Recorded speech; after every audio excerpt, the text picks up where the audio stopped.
What if everything you believed about your family was a lie? What if the people who raised you, who claimed to love you, were hiding a secret so devastating it would shatter your entire world?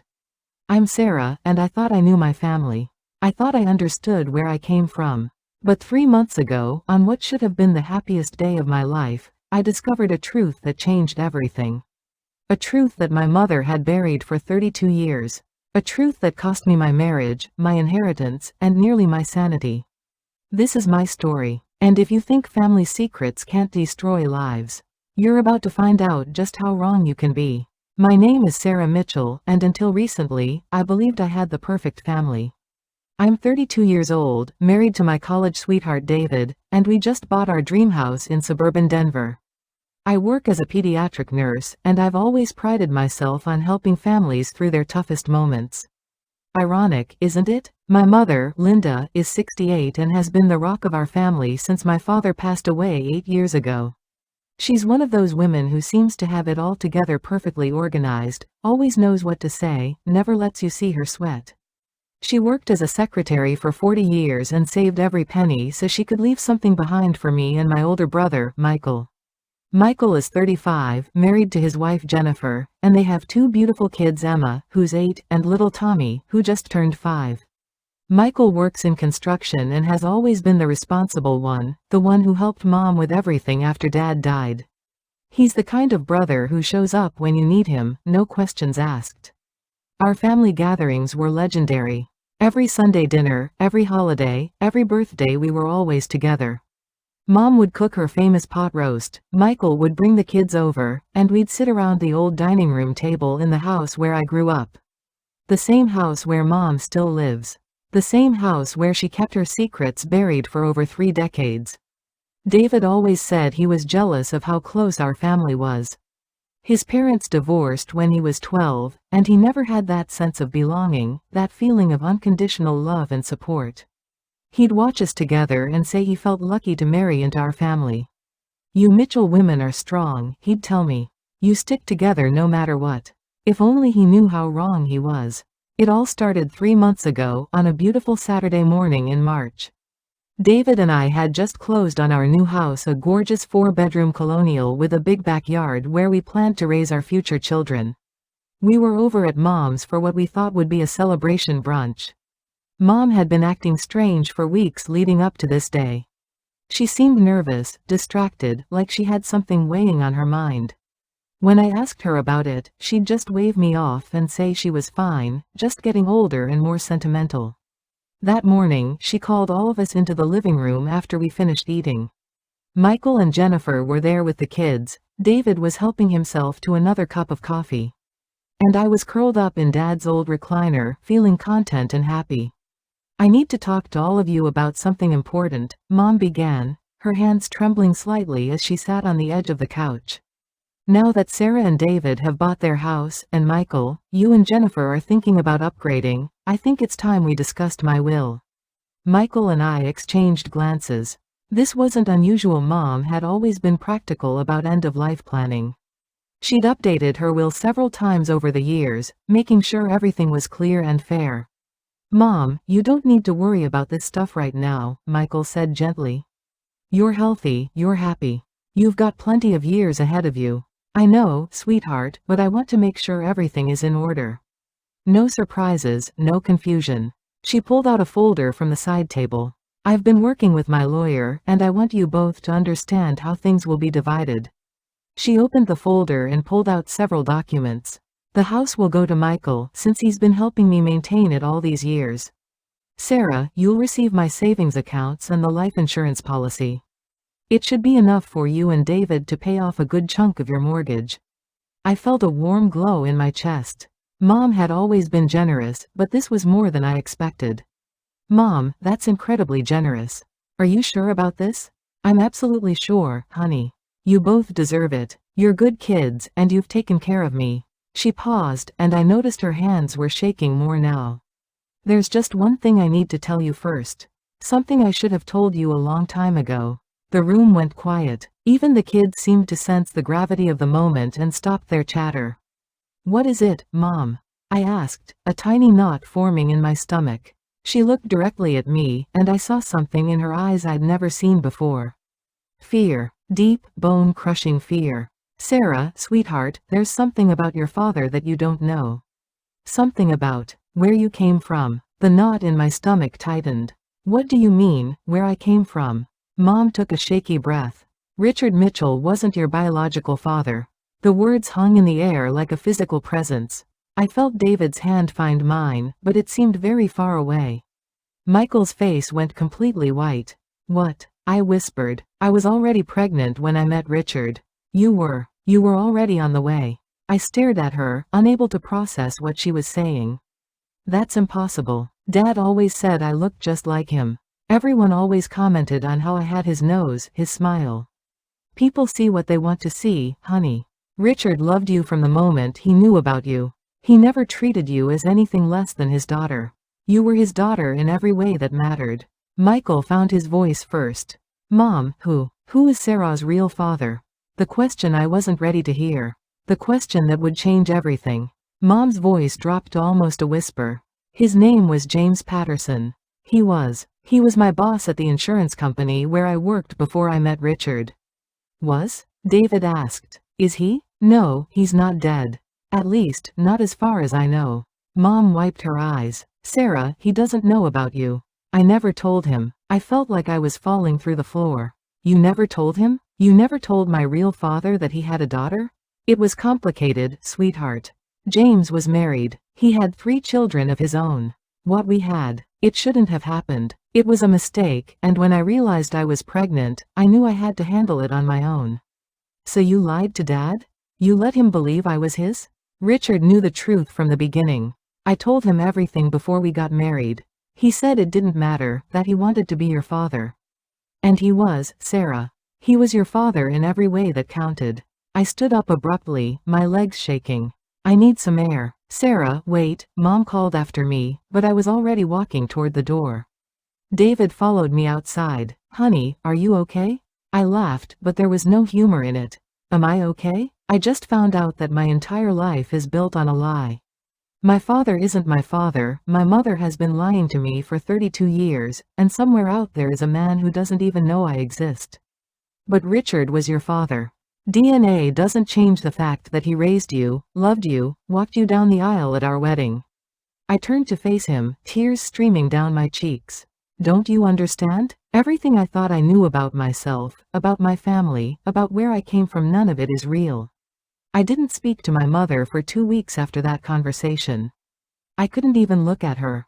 Every time I thought about calling, I'd remember the look on her face when she revealed her secret, and I'd feel that same crushing betrayal all over again. David tried to be supportive, but I could tell he was struggling too. He'd married into what he thought was a stable, honest family, and now everything was questioned. Maybe you should try to find him, David suggested one evening as we sat in our new, empty house, surrounded by boxes we hadn't had the energy to unpack. Find James Patterson. Get some answers. What would I even say? Hi, I'm the daughter you never knew existed because my mother decided you didn't deserve to know? You could start with just finding out if he's still alive, where he lives. Maybe he has other children, your half-siblings. The thought sent a chill through me. Half-siblings. People who shared my blood, my DNA, who might look like me or have my mannerisms. People who might have grown up wondering if they had family out there they'd never met. That night, I couldn't sleep. I sat at my computer and typed, James Patterson Insurance Denver, into the search bar. Dozens of results came up. I tried narrowing it down by age, adding terms like 1970s and supervisor. Finally, I found something. An old newspaper article from 1987 about a company promotion. James Patterson, 35, has been promoted to regional manager at Mountain West Insurance Company. Patterson, who has been with the company for 12 years, lives in Lakewood with his wife Carol and their 3 children. I stared at the screen. James Patterson, 35 in 1987, which would make him around 71 now. Wife Carol, 3 children. My fingers trembled as I continued searching. More recent results showed a James Patterson who had retired from Mountain West Insurance in 2010 after 35 years with the company. The timeline fit perfectly. Then I found his address. He lived 20 minutes away from the house where I grew up. For 32 years, my biological father had been living 20 minutes away, and I never knew it. I called Michael the next morning. Despite everything, I needed to talk to someone who understood what this meant for our family. Sarah, I've been worried sick about you. How are you holding up? I found him, Michael. I found James Patterson. There was a long pause. Are you going to contact him? I don't know. What if he wants nothing to do with me? What if finding out about me ruins his life, his marriage? What if he's been wondering his whole life if he had other children out there? What if he deserves to know? Have you talked to Mom? Michael sighed. She's devastated, Sarah. She knows she handled this wrong, but she was so young when it happened. She was scared. She had 32 years to tell me the truth, Michael. 32 years. I know. I'm not defending her. I'm just saying, maybe there's more to the story than what she told us that day. It took me another week to work up the courage to drive by James Patterson's house. It was a modest ranch-style home in a quiet neighborhood, with a well-maintained garden and a silver Honda Civic in the driveway. I sat in my car across the street for nearly an hour, trying to imagine the man inside. Did he look like me? Did he have my eyes, my stubborn chin that David was always teasing me about? Finally, I saw him. An older man, maybe 70, came out to get his mail. He had gray hair, glasses, and was wearing a cardigan that looked like something my dad Richard might have worn. And then he turned toward my car, and I saw his face. It was like looking into a mirror that showed me 38 years into the future. The same nose, the same jawline, the same way of tilting his head slightly when concentrating. I drove away without getting out of the car. That night, I wrote a letter. I must have rewritten it 20 times before I was satisfied. Dear Mr. Patterson, my name is Sarah Mitchell. I believe you may have known my mother, Linda Mitchell, formerly Linda Thompson, in the mid-1970s when she worked at Mountain West Insurance Company. I have recently learned that you may be my biological father, and I would very much like to speak with you if you're willing. I understand this may come as a shock, and I want you to know that I have no expectations or demands. I simply hope to learn more about my family history and perhaps answer some questions that have been weighing on my heart. If you're willing to meet, please call me at phone number. If you prefer not to, I completely understand and will respect your wishes. Sincerely, Sarah Mitchell. I mailed the letter on a Friday and spent the entire weekend jumping every time the phone rang. The call came on Monday afternoon while I was at work. Sarah, this is James Patterson. His voice was warm, slightly gravelly with age, and there was something familiar about it that made my chest tighten. Thank you for calling, I managed to say. I wasn't sure if you would. I'll be honest with you, Sarah. Your letter was quite a shock. I've been thinking about it all weekend, and I keep coming back to the same conclusion. My heart sank. He was going to tell me he didn't want to meet, that this was too complicated, too disruptive to his life. What conclusion is that? That Linda was one of the kindest, most intelligent women I ever knew, and if she had a daughter, that daughter must be pretty special too. I started crying right there at the nurse's station. Would you like to meet? I would like that very much. There's a coffee shop on Main Street called The Daily Grind. Do you know it? Yes, it's about 10 minutes from my house. Would Thursday at 2 o'clock work for you? That would be perfect. Sarah, I want you to know, whatever happened between your mother and me all those years ago, I'm glad you reached out. I've always wondered about a lot of things. Thursday afternoon came faster than I expected. I arrived at the Daily Grind 15 minutes early and chose a table in the back corner where we could have some privacy. My hands were shaking so badly I could barely hold my coffee cup.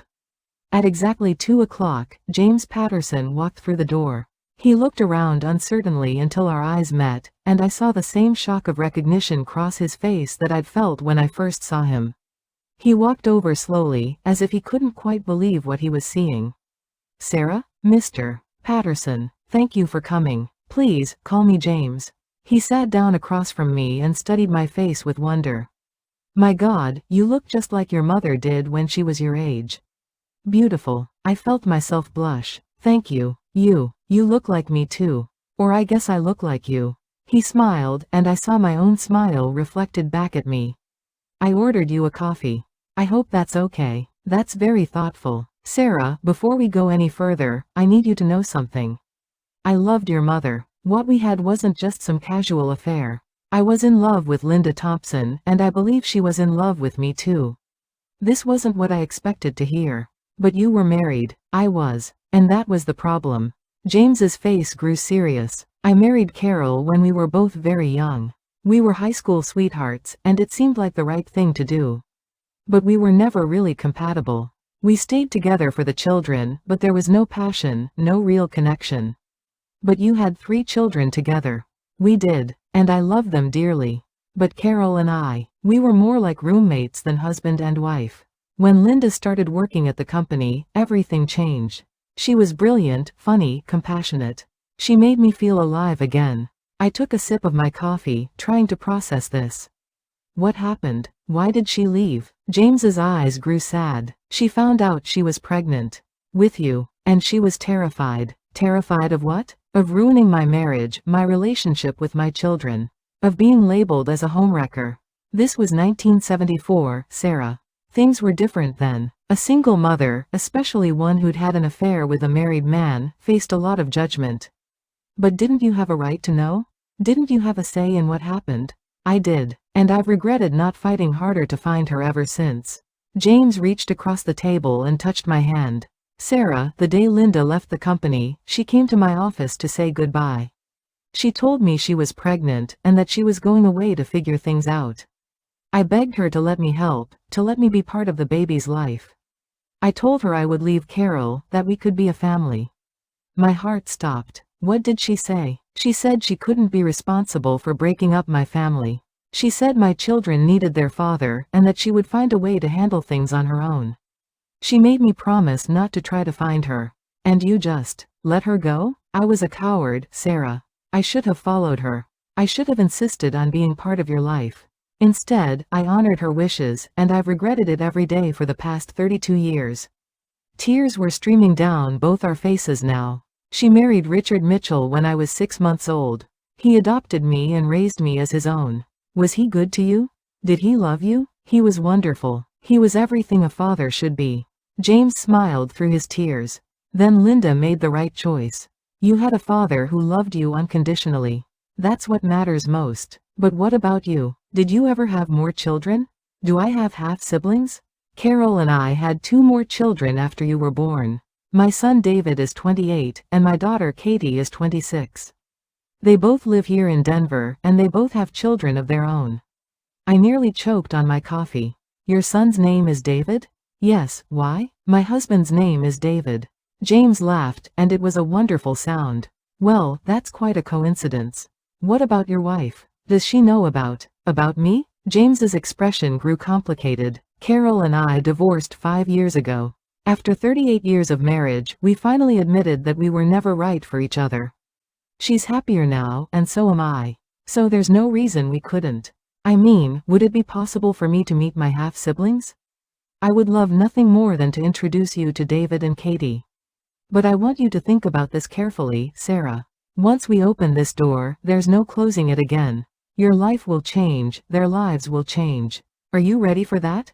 I met my half-brother and half-sister 2 weeks later at James's house. David Patterson was a software engineer, tall and lean with my same dark hair and green eyes. Katie was a teacher, married with twin daughters, and she had James's smile and gentle manner. The meeting was surreal. We sat in James's living room, these 3 people who shared my DNA, and tried to figure out how to be a family. This is so weird, Katie said with a laugh. I always felt like something was missing in our family. Like there was supposed to be someone else. I know what you mean, David agreed.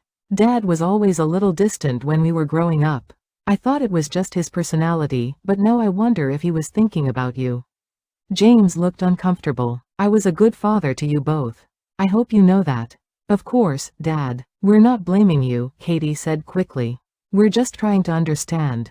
Over the next hour, we shared stories, compared childhood memories, and marveled at our similarities. David and I both loved old movies and had a tendency to organize our books alphabetically. Katie and I both had the same laugh and the same habit of tucking our hair behind our left ear when we were nervous. It felt like coming home to a family I never knew I had. But then Katie asked the question that changed everything. "Sarah, what does your mother think about all this? Is she happy that you found Dad?" I hesitated. Actually, she doesn't know yet. I haven't told her that I contacted him. James looked surprised. Why not? Because I'm still angry with her. She lied to me for 32 years. She kept me from knowing who I really am. Sarah, James said gently, your mother was trying to protect everyone. Maybe it's time to forgive her and let her know that everything worked out okay.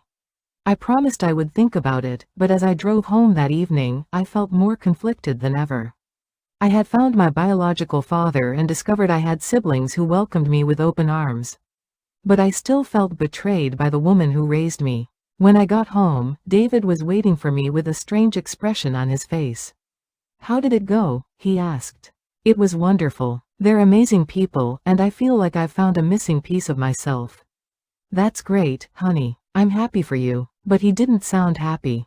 He sounded worried. "What's wrong?" "Michael called about an hour ago. Your mother is in the hospital." My stomach dropped. "What happened?" "She had a heart attack. She's stable now, but Michael said you should come as soon as possible." I rushed to the hospital, my mind racing. Was this my fault? Had the stress of our estrangement caused this? At the hospital, Michael met me in the hallway outside Mom's room. "How is she?" "She's going to be okay, but Sarah.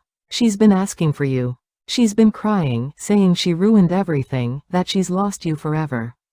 Guilt washed over me. I should have called her. I should have. "There's something else," Michael interrupted.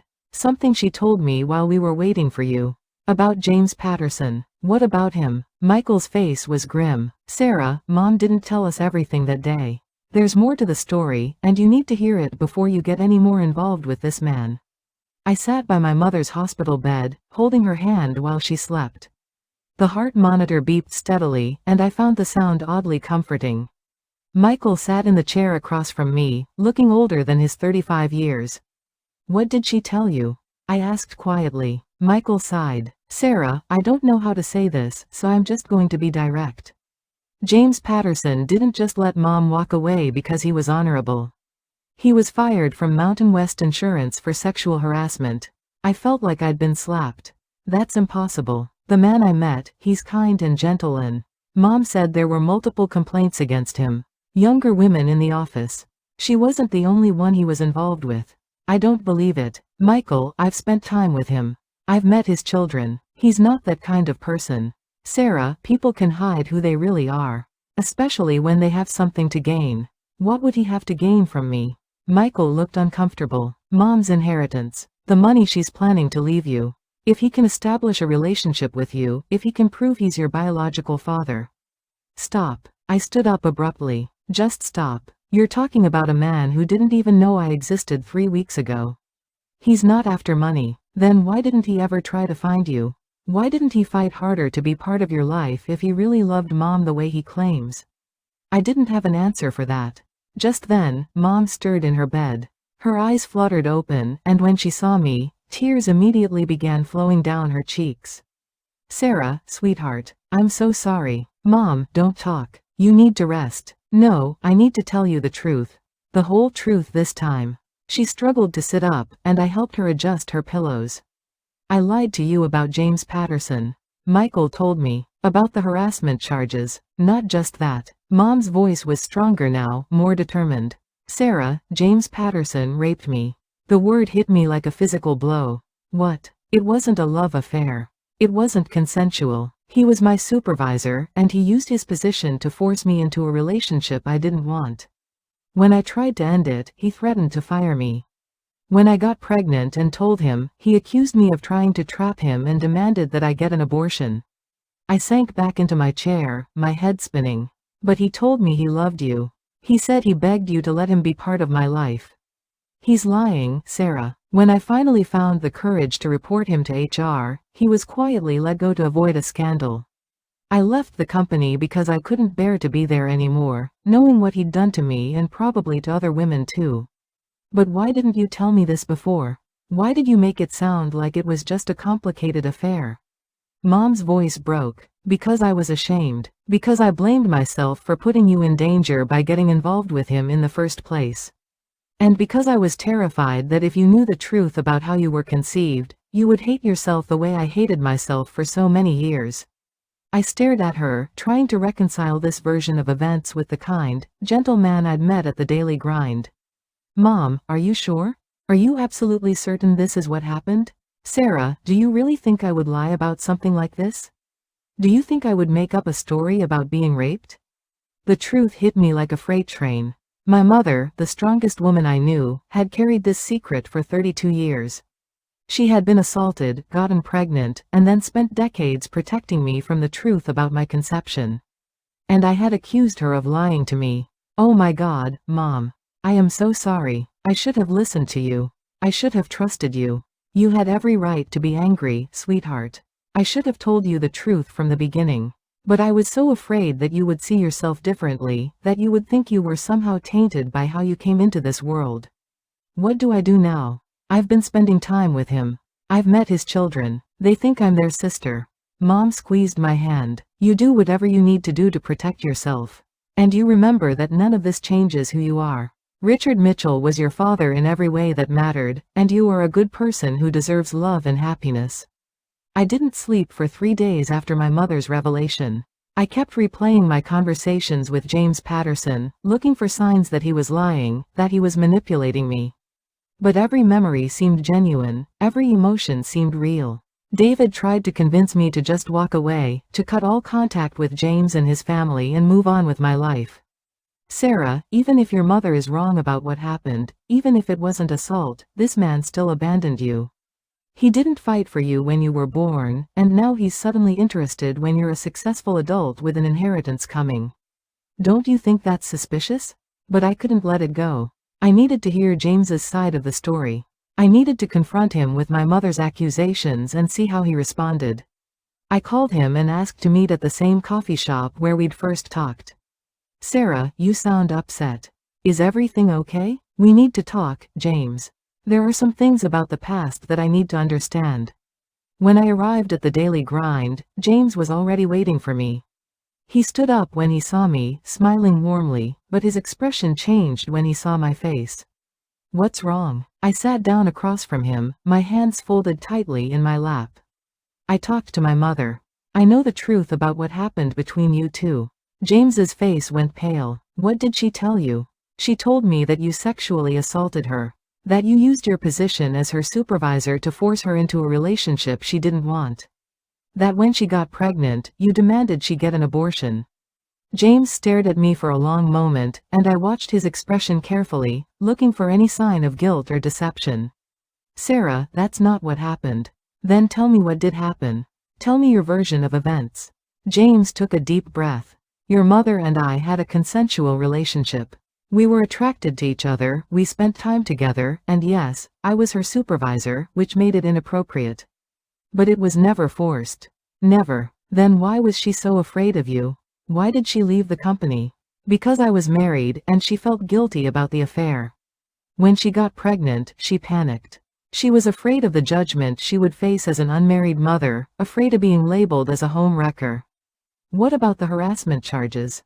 James's jaw tightened. There were no harassment charges, Sarah. I was never fired. I worked at Mountain West for 35 years and retired with full benefits. If there had been harassment charges, do you really think they would have kept me on for another 30 years? I felt my certainty wavering. My mother said you were quietly let go to avoid a scandal. Your mother was young and scared and probably remembers things differently than they actually happened. Trauma can distort memories, Sarah. Maybe in her mind, our relationship felt forced because she was so conflicted about it. So you're saying my mother is lying? I'm saying your mother remembers a very difficult time in her life through the lens of fear and shame. I don't think she's deliberately lying, but I don't think she's remembering accurately either. I studied his face, looking for any sign of deception. He met my gaze steadily, his expression sad but sincere. James, I need you to understand something. If what my mother says is true, then I can't have a relationship with you. I can't be part of your family. I understand, and I want you to know that whatever you decide, I'll respect it. But Sarah, I hope you'll consider the possibility that there are two sides to every story, and the truth might be somewhere in between. I left the coffee shop more confused than ever. James's response had seemed genuine, but so had my mother's pain when she told me about the assault. Someone was lying, or someone was misremembering, but I had no way to know which. That night, I made a decision that would change everything. I was going to investigate James Patterson's employment history myself. I started with Mountain West Insurance Company. The company had been bought out by a larger corporation in 1995, but some of the old records were still available. I called their Human Resources Department and explained that I was trying to verify employment for a family member for genealogy purposes. The representative was helpful but limited in what she could share. I can confirm that James Patterson was employed with Mountain West from 1963 to 1998, and that he retired in good standing. I'm not able to provide details about his employment record or any disciplinary actions. Were there any disciplinary actions? Ma'am, I'm not able to discuss personnel matters, even for former employees. I hung up, frustrated but not defeated. If James had been involved in harassment cases, there might be legal records, newspaper articles, or other public documents. I spent the next 2 days combing through online legal databases, old newspaper archives, and court records. I found nothing about James Patterson and sexual harassment. No lawsuits, no criminal charges, no disciplinary actions. But then I found something else. Something that made my blood run cold. In 1987, 13 years after my birth, there was a brief mention in the Denver Business Journal about Mountain West Insurance settling a sexual harassment lawsuit. The article didn't name the accused employee, but it mentioned that the case involved a senior manager with over 20 years of experience. James Patterson had been with the company for over 20 years by 1987. I dug deeper and found the court records for the lawsuit. The plaintiff's name had been redacted, but the basic facts were there: a female employee had accused her supervisor of sexual harassment, creating a hostile work environment, and demanding sexual favors in exchange for job security. The case had been settled out of court for an undisclosed sum. My hands were shaking as I read the documents. This could be the case my mother was talking about, but it had happened 13 years after I was born. Which meant either my mother was confused about the timeline, or James Patterson had a pattern of behavior that extended far beyond his relationship with my mother. I called the law firm that had represented the plaintiff in the 1987 case. The lawyer who had handled it was retired, but his former partner was still practicing. "I'm sorry, but I can't discuss the details of that case," the lawyer told me. "It was settled with a confidentiality agreement, and even though it's been over 30 years, we still can't breach that confidentiality." "I understand, but can you tell me if there were other cases? Other women who came forward?" There was a long pause. "Ma'am, I really can't discuss this with you. But I will say this: if you're dealing with someone who you suspect has a pattern of this behavior, you should trust your instincts and protect yourself." I hung up the phone with a sick feeling in my stomach. The lawyer's words were carefully chosen, but the message was clear: James Patterson had a history. That evening, I made another difficult decision. I was going to contact David and Katie Patterson and tell them what I'd discovered. They deserved to know the truth about their father, even if it was painful. I met Katie Patterson at a restaurant downtown, away from her father's house and away from prying ears. I had called her that morning and asked if we could talk privately about some family matters. "Sarah, you sounded so serious on the phone. Is everything okay?" I took a deep breath. "Katie, there are some things about your father that you need to know. Things about his past that might be difficult to hear." Her face grew concerned. "What kind of things?" "I've been doing some research into his employment history, and I found evidence that he was involved in a sexual harassment case in 1987. A female employee accused him of demanding sexual favors and creating a hostile work environment." Katie's face went white. "That's impossible. Dad would never do something like that." "Katie, I know this is hard to hear, but there's more. My mother told me that her relationship with your father wasn't consensual. She said he assaulted her." "Your mother is lying." Katie's voice was loud enough that other diners turned to look at us. "I'm sorry, I didn't mean to shout, but Sarah, you don't know my father the way I do. He's gentle, he's kind, he would never hurt a woman." I thought the same thing when I first met him. "But Katie, I found court records. This actually happened. Even if it did, it was 30 years ago. People change, people grow. You can't judge someone today based on something that may or may not have happened decades ago. I leaned forward. Katie, what if it wasn't just 30 years ago? What if there were other women? What if this is a pattern? Stop it. Katie stood up abruptly. I don't know what your mother told you, or what you think you found in some old records, but I know my father. And I know he's been nothing but kind and welcoming to you since you came into our lives. Katie, please, just think about it. Were there ever any signs? Any inappropriate comments? Any women who seemed uncomfortable around him? Katie stared at me for a long moment, and I saw something flicker across her face. Doubt, fear, recognition. There was. No, I'm not doing this. I'm not going to let you destroy my family based on some old gossip and your mother's hurt feelings. She grabbed her purse and started to leave, but I caught her arm. Katie, wait. If I'm wrong, then talking about this won't hurt anything. But if I'm right, then your father is a predator who has been lying to all of us. She pulled her arm away. Don't contact me again, Sarah. And don't contact my brother. You're not our sister. You're just some woman who showed up claiming to be related to us, and now you're trying to destroy our family. She walked away, leaving me sitting alone at the table, feeling like the worst person in the world. But I couldn't stop now. I had to talk to David Patterson, James's son. If anyone would know the truth about their father, it would be him. David agreed to meet me at a bar near his office after work. Unlike his sister, he listened quietly while I explained what I'd discovered. Sarah, I appreciate you coming to me with this, but I have to ask, what do you hope to accomplish? Let's say you're right about Dad. Let's say he did assault your mother and harass other women. What do you want from us? I want the truth, and I want to make sure he doesn't hurt anyone else. David laughed bitterly. He's 71 years old, Sarah. I think his days of hurting women are probably behind him. But what about the lies? What about the fact that he's been manipulating all of us? Look, I'm not going to pretend my father is perfect.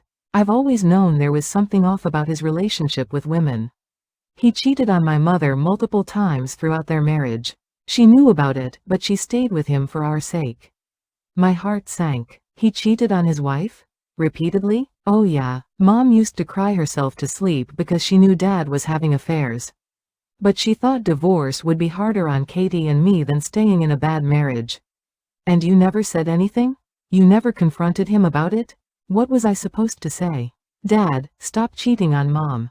You think he would have listened to his teenage son? I stared at David, trying to process this new information. So you believe me about the harassment? About what he did to my mother? David was quiet for a long moment. I believe it's possible. I believe my father is capable of using his power to get what he wants from women. But Sarah, I also believe he genuinely cares about you. When he talks about you, when he talks about finding you after all these years, there's real emotion there. How can you separate those things? How can you believe he's capable of assault but also believe he cares about me? Because people are complicated. Because someone can be a terrible husband and a predatory boss but still be capable of loving their children. Even children they've never met. What do I do with that, David? How'd I have a relationship with someone who might have raped my mother? I don't know. That's something you have to figure out for yourself. 2 days later, James Patterson called me. Sarah, Katie told me about your conversation. She's very upset, and frankly, so am I. James, I think we need to talk. There are things I've discovered that. No, Sarah, I think you've done enough investigating. I think it's time you decided whether you want to be part of this family or not. His tone was different now. Colder, less patient. For the first time since I'd met him, I heard something in his voice that made me uncomfortable. I want to be part of the family, but I need to know the truth about what happened with my mother. I've told you the truth. Your mother and I had a consensual relationship that she later regretted. That's all there is to it. What about the other women? What about the harassment case in 1987? There was a long silence on the other end of the phone. James, are you there? How did you find out about that? His admission hit me like a physical blow.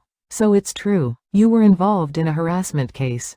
That was a misunderstanding. A disgruntled employee who was upset about being passed over for a promotion. She made false accusations to try to get money from the company.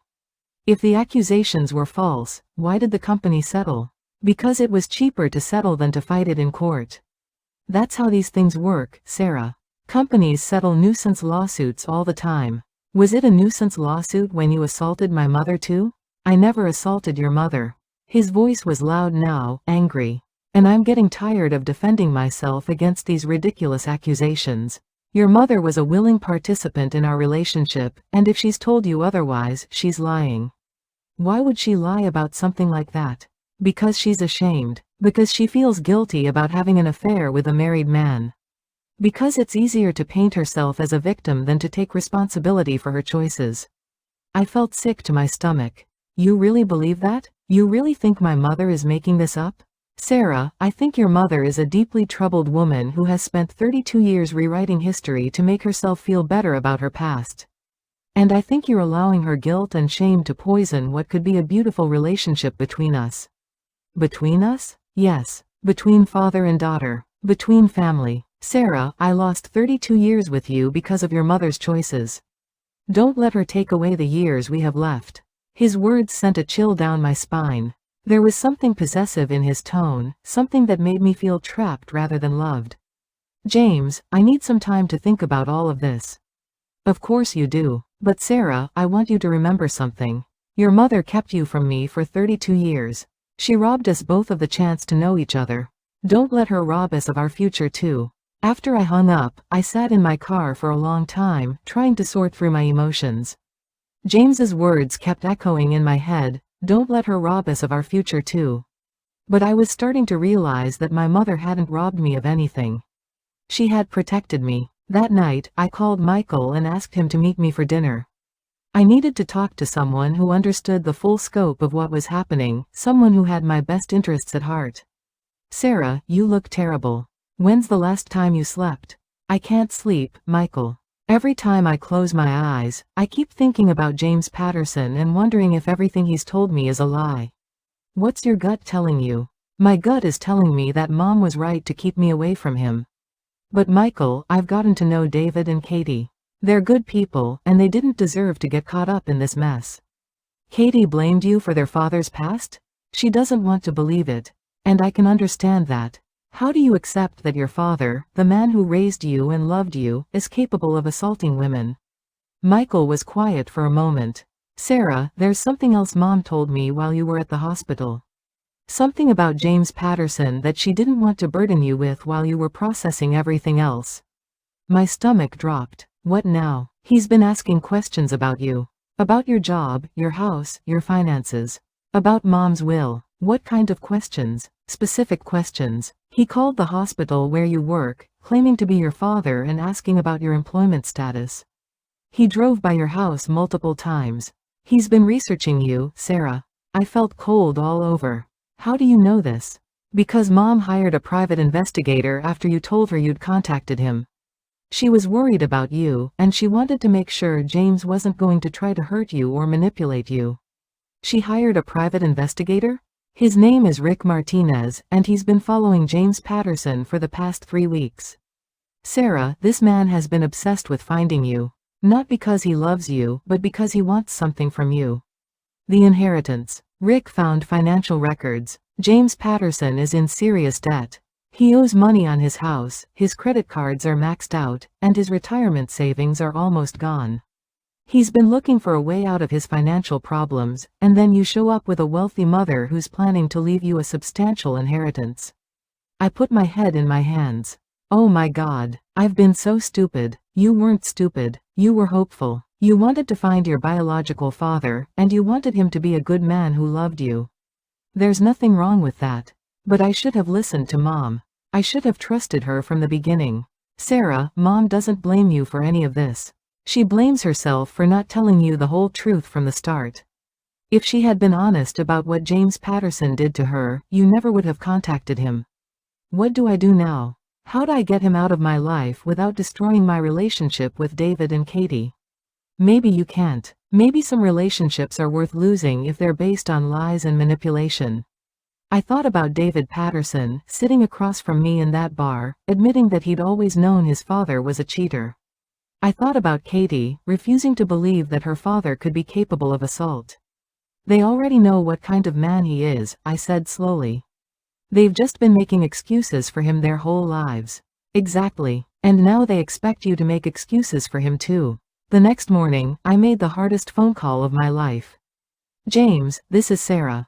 I need to tell you that I won't be continuing our relationship. Sarah, what's brought this on? Is it your mother? Has she been filling your head with more lies? It's not about my mother. It's about you. I know about your financial situation, James. I know you've been researching me, calling my workplace, driving by my house. There was a long silence. I don't know what you're talking about. I hired a private investigator. I know about your debts, your failed investments, your maxed out credit cards. I know you've been looking for a way out of your financial problems. Sarah, that's ridiculous. I don't need your money. Maybe not. But you know I'm going to inherit money from my mother, and you've been positioning yourself to be part of my life when that happens. You're being paranoid. I reached out to you because I wanted to know my daughter, not because I wanted anything from you. If that were true, you would have tried to find me years ago. You would have fought harder to be part of my life when I was born. But you didn't because there was nothing in it for you then. Sarah, you're making a terrible mistake. Your mother has poisoned your mind against me, and you're going to regret this for the rest of your life. Maybe I will, but I'd rather regret walking away from you than regret letting you into my life. What about David and Katie? They're your siblings. Are you going to throw that relationship away too?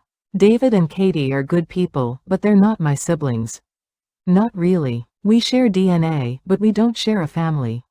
My family is the people who raised me, who loved me unconditionally, who protected me even when I didn't understand why I needed protection. You're going to die a lonely, bitter woman, just like your mother. And there it was, the real James Patterson, not the gentle, loving father figure he'd pretended to be, but the cruel, manipulative man my mother had tried to protect me from. Goodbye, James. I hung up and immediately called my mother. Mom, I'm so sorry. I should have trusted you from the beginning. Sweetheart, you don't need to apologize. You needed to find out for yourself who James Patterson really is. I'm just glad you figured it out before he could hurt you the way he hurt me. I love you, Mom. And I love Dad Richard Mitchell, the man who was my real father in every way that mattered. He loved you too, Sarah. More than life itself. 2 weeks later, David Patterson called me. Sarah, I heard what happened between you and my father. I'm sorry. David, you don't need to apologize for him. Actually, I do. Because I've known what kind of man he is my whole life, and I should have warned you. I should have protected you the way your mother tried to protect you. You couldn't have known what he was planning. Maybe not, but I knew he was capable of manipulation and deceit. And I chose to stay silent because it was easier than confronting the truth about my father. What are you going to do now? Katie and I are cutting ties with him. We can't enable his behavior anymore, and we can't pretend that what he did to you and your mother is acceptable. I'm sorry this destroyed your family. You didn't destroy our family, Sarah. Our father did that a long time ago. You just helped us finally see it clearly. 6 months have passed since I cut all contact with James Patterson. My mother has recovered from her heart attack and is healthier than she's been in years. She says finally telling the truth about what happened to her has lifted a weight she's been carrying for over 3 decades. David and I have stayed in touch. He and Katie both decided to confront their father about his treatment of women throughout his life. And when he continued to deny and minimize his actions, they chose to end their relationship with him. It wasn't easy for them, but they both said it was necessary for their own mental health and for the safety of their children. My marriage to David has grown stronger through this ordeal. He stood by me when I was searching for answers, supported me when I made difficult decisions, and helped me process the complex emotions that came with learning the truth about my biological father. But the most important relationship that was healed was the one with my mother. I understand now why she kept James Patterson's identity a secret for so long. She wasn't trying to hurt me or deny me the right to know my biological father. She was trying to protect me from a dangerous man who had already caused her immense pain. I think about Richard Mitchell, the man who raised me, every day. He chose to love a child who wasn't biologically his. He chose to be my father when he didn't have to. He chose to give me his name, his love, and his protection. And even though he's been gone for 8 years, I still feel his presence in my life every day. DNA doesn't make a family. Love makes a family. Sacrifice makes a family. Choosing to put someone else's needs before your own makes a family. James Patterson may have contributed to my genetic makeup, but he was never my father. Richard Mitchell was my father. Linda Mitchell is my mother. Michael Mitchell is my brother. And David Mitchell, my husband, is building a future with me that's based on truth, trust, and unconditional love. I learned a lot about myself during those chaotic few months. I learned that I'm stronger than I thought, that I can handle difficult truths, and that I can make hard decisions when necessary. I also learned that sometimes the people who love us make choices we don't understand, choices that seem hurtful or unfair, but are actually acts of protection and sacrifice. My mother kept James Patterson's secret for 32 years, not because she was ashamed of me, but because she was protecting me from a man who had already proven he was capable of causing serious harm. She made the difficult choice to raise me as a single mother rather than expose me to his influence. And when she met Richard Mitchell, she found a man who was willing to love me as his own, no questions asked. I'm grateful for the journey that led me to understand my family's story, even though it was painful at times. I'm grateful for the lessons I learned about trust, forgiveness, and the difference between biological relationships and chosen family. And I'm grateful that in the end, love won. The love my mother had for me, the love Richard Mitchell had for both of us, and the love my husband David has for me today. That's the family I choose. That's the family that matters. And that's the family that will always be there for me, no matter what secrets the future might hold. If there's one thing I want you to take away from my story, it's this: family isn't defined by blood or DNA. Family is defined by love, loyalty, and the willingness to protect and sacrifice for each other. Sometimes the people who love us make decisions that seem hurtful or unfair, but are actually acts of protection. Sometimes the truth is more complicated than we want it to be.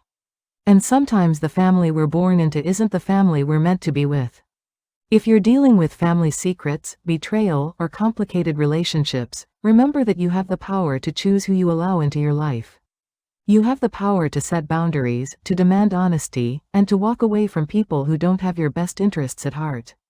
Trust your instincts. Listen to the people who have proven their love for you through their actions, not just their words. And remember that healing takes time, but it is possible. My mother and I are closer now than we've ever been. We talk every day, we support each other through difficult times, and we've learned to communicate with complete honesty. The crisis that almost destroyed our relationship actually made it stronger in the end. I hope my story helps you navigate whatever family challenges you might be facing. Remember that you deserve love, respect, and honesty from the people in your life. And never be afraid to fight for the family you deserve, even if it means walking away from the family you were given. Thank you for listening to my story. If it resonated with you, please share it with someone who might need to hear it. And remember, no matter what family secrets you might discover, no matter what betrayals you might face, you are stronger than you think, and you deserve a family that loves and protects you unconditionally. That's my story, that's my truth, and that's my family.